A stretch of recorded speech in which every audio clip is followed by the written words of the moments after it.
24-നും chief editor Sreekandan നായർക്കും senior news editor Hashmi Taj ഇബ്രാഹിമിനുമെതിരെ social മീഡിയയിൽ വ്യാജ പ്രചാരണം നടത്തിയവർക്കെതിരെ സൈബർ പോലീസ് നിയമ നടപടി തുടങ്ങി.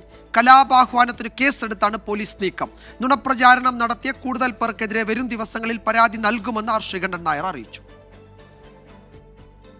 യു പ്രതിഭ MLA മകനുമായി ബന്ധപ്പെട്ട വാർത്ത നൽകിയതിന് പിന്നാലെയാണ് 24-നും ചീഫ് എഡിറ്റർ ശ്രീകണ്ഠൻ നായർക്കും കുടുംബാംഗങ്ങൾക്കും senior news editor Hashmi Taj ഇബ്രാഹിമിനുമെതിരെ സൈബർ ആക്രമണം തുടങ്ങിയത്.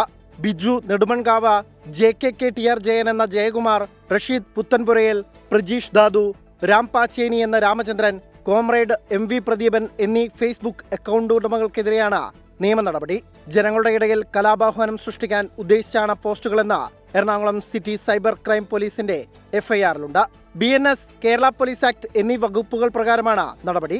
സമൂഹ മാധ്യമങ്ങളിലൂടെ അധിക്ഷേപം നടത്തിയ മറ്റുള്ളവരുടെ പോസ്റ്റുകൾ പരിശോധിച്ചു വരികയാണെന്നും ഇവർക്കെതിരെയും നിയമ നടപടി കൈക്കൊള്ളുമെന്നും 24 ചീഫ് എഡിറ്റർ ശ്രീകണ്ഠൻ നായർ അറിയിച്ചു.